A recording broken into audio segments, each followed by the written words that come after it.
আপনারও তো একটা সঠিক হিসাব দিতে হবে যে এই পর্যন্ত আমার এখানে কয়জন হিসাব বললাম যে 600 মানুষ আমি দাপন কাপন করছি। আপনার মুখে বললে হবে না, আমার রেজিস্টার আছে না, আমার কাছে তো ডকুমেন্ট আছে, কিছু তো আছে কম। এখন আপনার এখানে 900 জন মানুষ মারা গেছে, আপনি 900 জনের কিছু রাখলেন, বাকিদের লাশগুলো কোথায় গেল?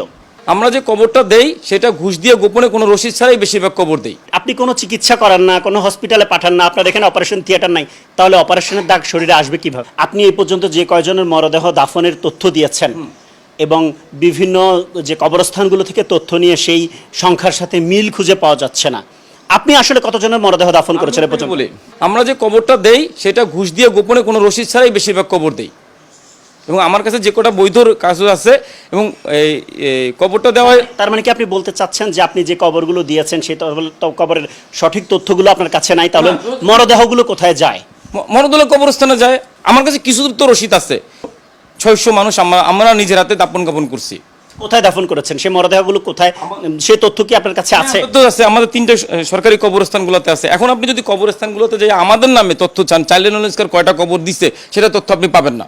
কারণ পাবেন না, তাদের আমরা ঘুষ দিয়ে গোপনে দাপন কাপন করেছি, এটা ওপেন বলতেছি আমি। আপনি দাফন করতে ঘুষ কেন দিলেন? ঘুষ দিতে হয়, মানে আমি মরা নিয়ে কতক্ষণ বসে থাকবো, আমি কোন কোন কবরস্থানে ছুটবো? অভিযোগ তো আপনি এই সুযোগটাই নিচ্ছেন, আপনি এই সুযোগটা নিয়ে, যেহেতু আপনি মরদেহের ব্যাপারে তথ্য আসছে, সেই সুযোগটা নিয়ে আপনি মরদেহ দাফন না করে তার বিভিন্ন অঙ্গ প্রত্যঙ্গ কেটে বিক্রি করছেন। এবং বিক্রি করছি ভাই, কোথায় বিক্রি করছি? মানে এমন অভিযোগ আছে আপনার? তো হবে না, প্রমাণ দেখান, প্রমাণ দেখান। আপনারা অভিযোগ করলেই হবে, আপনি প্রমাণ দেখাবেন না আমারে? আপনারও তো একটা সঠিক হিসাব দিতে হবে যে এই পর্যন্ত আমার এখানে কয়জন। হিসাব বললাম যে 600 মানুষ আমি দাপন কাপন করছি। মুখে বললে হবে না, আমার রেজিস্টার আছে না, আমার কাছে তো ডকুমেন্ট আছে, কিছু তো আছে কম। এখন আপনার এখানে 900 জন মানুষ মারা গেছে, আপনি 900 জনের কিছু রাখলেন, বাকিদের লাশগুলো কোথায় গেল? এটা তো কবরস্থানে আছে ভাই, কবরে আছে, কাগজপত্র কবরস্থানে। কবরস্থানে সব কাগজপত্র নাই, দেয় নাই, আমি কোত্থেকে পাবো? আমি কি ছাপাবো?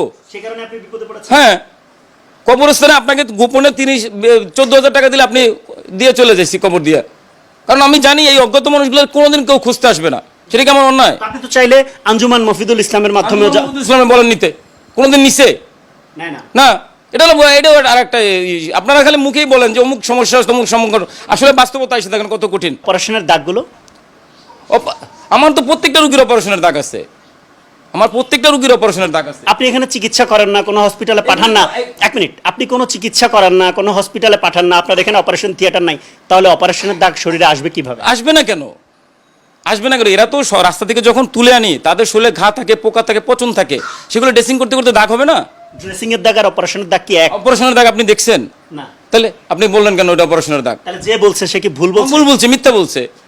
মানবতার সেবক হিসেবে পরিচিত মিল্টন সমাদ্দার, সামাজিক যোগাযোগ মাধ্যমে তার সেবামূলক কর্মকাণ্ডের রয়েছে ব্যাপক প্রচারণা, যেখানে দেখা যায় অসহায় দুস্থ মানুষের সেবায় তিনি গড়ে তুলেছেন child and old age care নামের একটি বৃদ্ধাশ্রম। রাস্তা থেকে অসুস্থ ভবঘুরেদের কুড়িয়ে ওই বৃদ্ধাশ্রমে আশ্রয় দিয়েছেন, আর জনসেবামূলক এসব কর্মকাণ্ডের স্বীকৃতি হিসেবে পেয়েছেন সরকারি বেসরকারি নানা পুরস্কারও। তবে মানবিকতার আড়ালে প্রকৃতপক্ষে মিল্টন সমাদ্দার একজন ভয়ঙ্কর প্রতারক। তিনি যতটুকু করেন প্রচার করেছেন তার চেয়েও কয়েক গুণ বেশি। কিন্তু যে কারো গা শিউরে উঠবে বিভৎস একটি তথ্যে, অসহায় মানুষকে আশ্রয় দেওয়ার নামে তাদের কিডনি সহ বিভিন্ন অঙ্গ প্রত্যঙ্গ কেটে বিক্রি করেন তিনি। অনুসন্ধান করতে গিয়ে এমন বেশ কয়েকটি পৈশাচিক ঘটনার প্রমাণ দৈনিক কালবেলার হাতে এসেছে।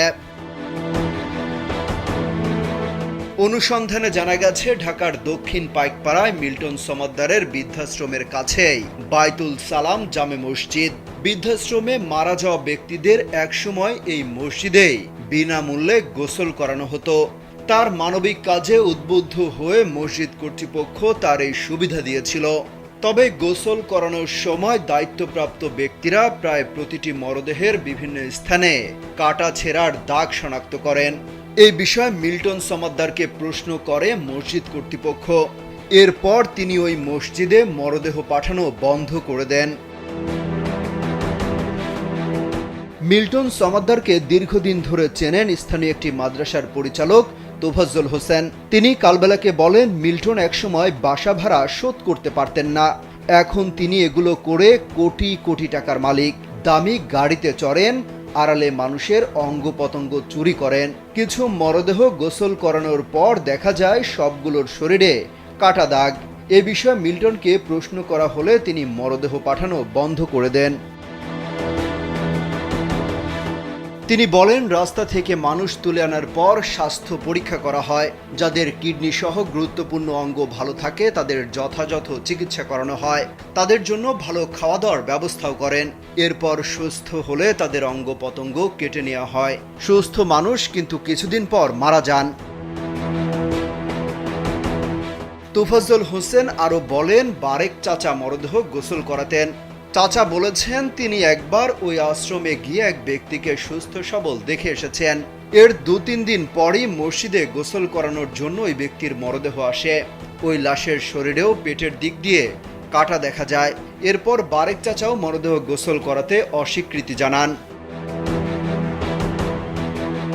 চাইল্ড অ্যান্ড ওল্ড এজ কেয়ারেই কাজ করছেন। নাম প্রকাশ না করার শর্তে এমন একজন বলেন, কোনো রোগী অসুস্থ হলে সরকারি হাসপাতালে নেওয়া হয় না, এখানে রেখেই চিকিৎসা করা হয়।